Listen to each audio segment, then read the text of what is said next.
Being a single woman in LA can be awesome. The nightlife, the beach, the shopping, the fun.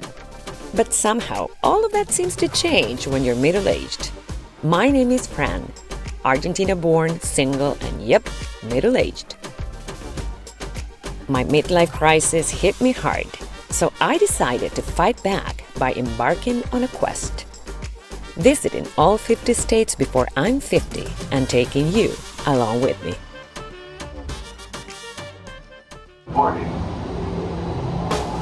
Okay, world, here we go. Planes, trains, and automobiles, buckle up, because this is going to be one heck of a ride.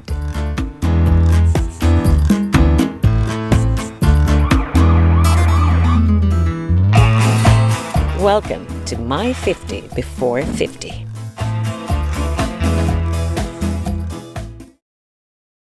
Warning, I have an accent. Sometimes it may be hard to understand what I'm saying. Occasional grammatical mistakes may be heard or read. Viewer discretion is advised.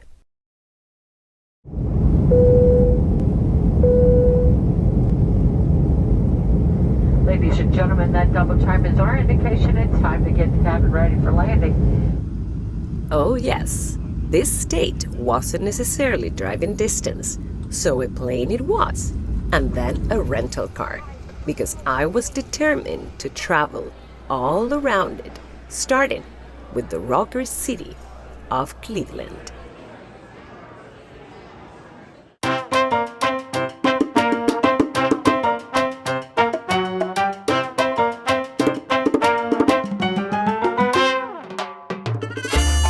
We start this one at night, right after dinner, cruising through Cleveland's downtown in search of one of my favorite things. Largest chandelier, outdoor chandelier ever in the world, in the States for sure. And you know I'm all about the biggest, the largest, the tiniest. So this is how we start, with a hug.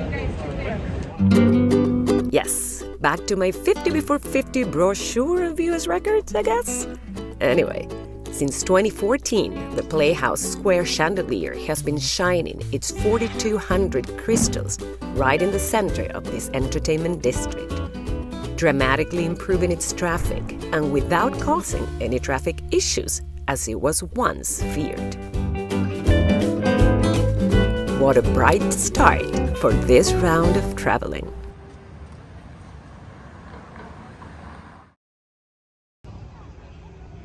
The city of Cleveland sits on the shore of Lake Erie, so it's no surprise that many of its main attractions are right by the water. One of them is actually a bridge, the Detroit Superior, or Veterans Memorial Bridge. What is going on with that? Yep, quite something. A staple of Cleveland, this was once the largest steel and concrete reinforced bridge around the globe. And on summer nights, just like this one, not only can you marvel at its sight, but also get a taste of the outdoor music concerts at the nearby Jacobs Pavilion. And that's exactly what I did. Cleveland does rock. Huh. Good morning, Cleveland! First morning in Ohio, and it was great to see the city under the daylight. But since I was in the birthplace of rock and roll, and I wanted to keep on rocking, my first visit, right by the Cleveland Stadium, was none other than the world-famous Rock and Roll Hall of Fame.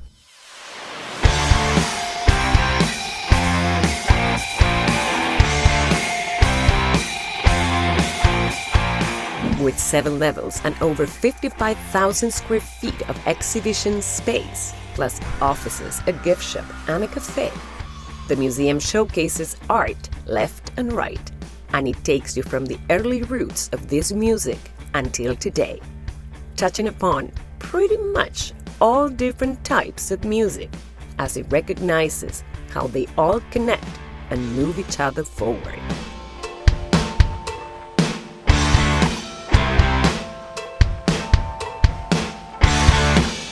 As per artist, well, they're pretty much all here, including George Michael, one of my all-time favorites, and a special exhibit on the one and only Beatles? Say what?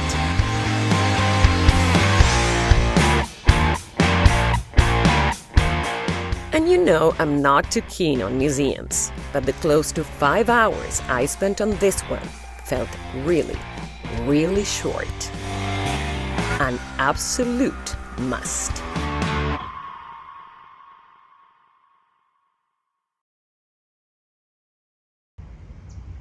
And speaking of records, only a few blocks down over at Willard Park lays the world's largest rubber stamp. Quite big, I'd say. Standing at almost 30 feet tall, the word on it is dedicated to the soldiers of the Civil War. And if you ask me, feels like the proper size for such an important message.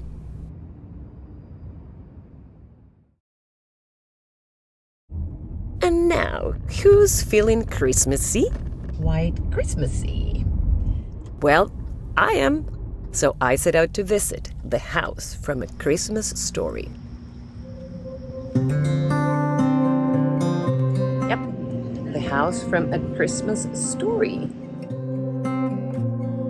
And welcome December, right? Also, by the way, December is the day of my birthday, so it is actually that I'm turning 50.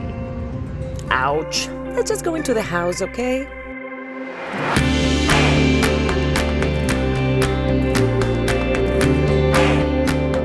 Back in 1983, the same year the Rock and Roll Hall of Fame Foundation was established, by the way, a small Christmas movie was partly shot in this city. Now a timeless classic, the house featured in it has been remodeled and it's open to fans and visitors alike.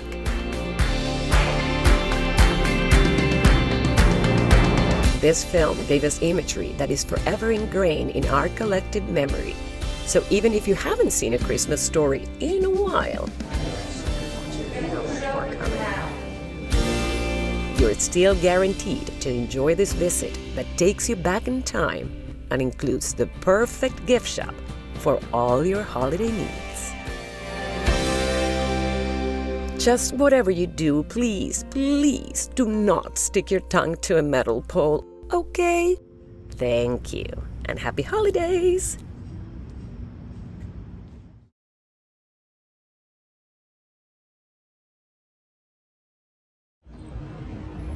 Well, good morning. So you guys, when you ask what to do in the state of Ohio, there's 3 places that people talk about and recommend you. Of course, Cleveland, of course, Cincinnati, and of course, Columbus.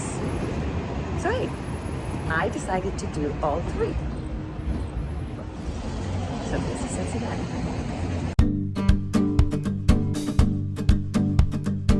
With nicknames like Cincy, the Queen City, and the Paris of America back in the day, Cincinnati is regarded as one of the 100 most livable cities in the world. Known by its many structures and buildings, Cincinnati also sits by the water, more specifically by the Ohio River, which is crossed by the impressive John A. Roebling Suspension Bridge. So guys, that bridge is also a state line. On that side is Kentucky. So I'm gonna walk over it and set my foot on Kentucky as a preview, because Kentucky actually is gonna be next round. This bridge is named after the civil engineer who designed and built it, and was at the time of its construction, you guessed it, the longest suspension bridge in the world, only to be quickly dethroned by the Brooklyn Bridge, built by the same engineer. But enough about the bridge and Kentucky. Time to make it back to Cincy to wrap this day with a bang.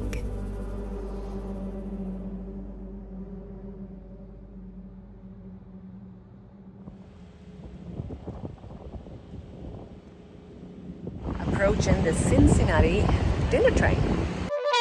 Oh yes, what better way to wrap this city than on a dinner train? By far, my favorite means of transportation.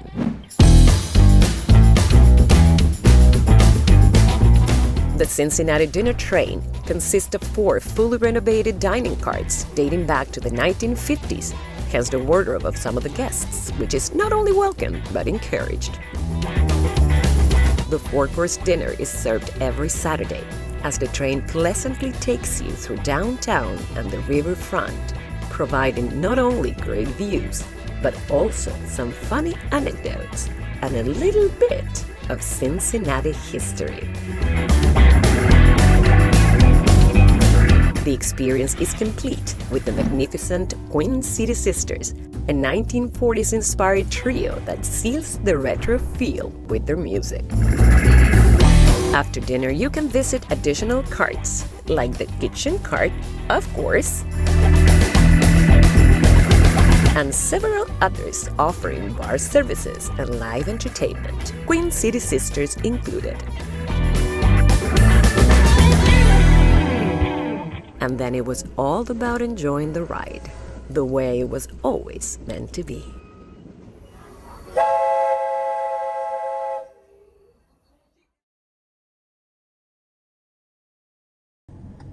Another rainy day for my final Cincinnati stop. Oh yeah, Skyline Chili, the most famous Cincinnati chain and chili, which secret recipe they own. So I had to try it out. Not bad at all. Now, back on the road. After running some errands in a neighboring state, and you'll have to wait till the next episode for that one, I made it back into Ohio en route to my final destination. You guessed it, the city of Columbus. Well, sorta, because I was not going for your typical city tour at all. This time, my 2 activities of choice were slightly off the road. Here we go. Look at this little cat. Hi, guy. You see him? Her? Hi. It's a her. It's a her. I just saw her. Oh, there she is. Hi. Hi. Hi. Oh. This is Nelsonville in Ohio, and I'm about to go see a play that is outdoors and it has horses on stage and all of that. So I really hope it doesn't rain. Look at that sky.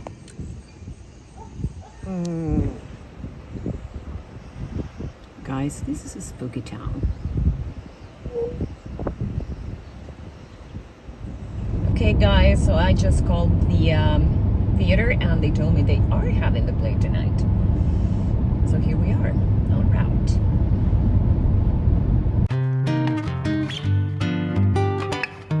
But this is no ordinary play, a self-proclaimed Ohio tradition. This is the epic drama Tecumseh, which tells the story of the larger-than-life leader of the Shawnee people and his fight. The play has been on for over 50 years. Yes, it's older than me. And it's performed in an outdoor amphitheater with live horses, explosions, and more. Sadly, no recording is allowed, but you can check the video description for a sneak peek and some additional info. Exiting Tecumseh. Absolutely perfect night. No rain, not too warm, not too cold at all. Fantastic. My final day in Ohio, and I was off to a very special place, which my friend Natalie, an Ohio native, recommended to me back in Washington, D.C. And then you also have to go to Hocking Hills. So they have Old Man's Cave. It's a great trail where you can go in this big cave. And there's lots of little campsites that you can go, trails, things like that. It's really, really fun. Waterfalls. So I made it to Hocking Hills State Park. But I had no idea what I was in for. Okay, just started this. I'm already fascinated. Wow.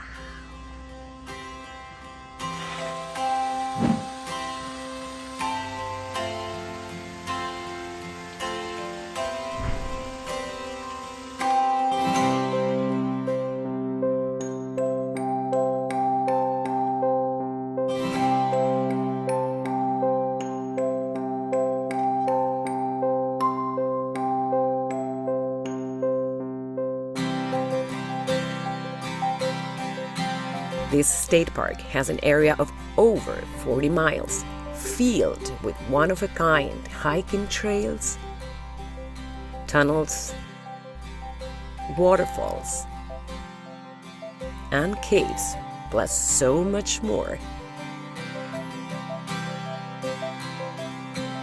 And its topography? Well, it is something like I had never seen before.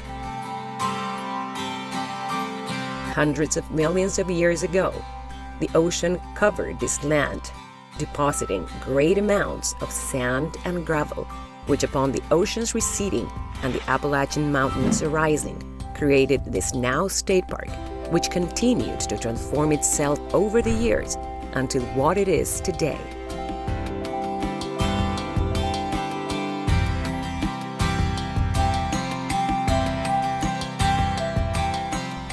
And I wouldn't know how to describe it, other than I felt like I was stepping into a magical land right out of a fairy tale.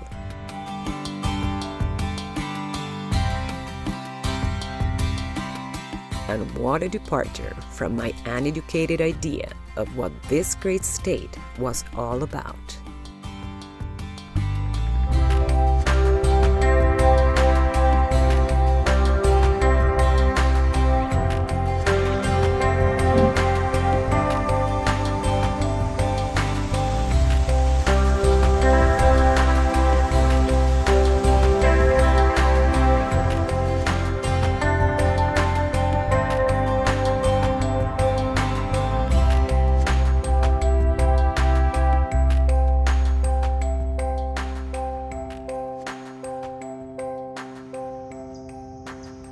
But I still had 10 more states to go.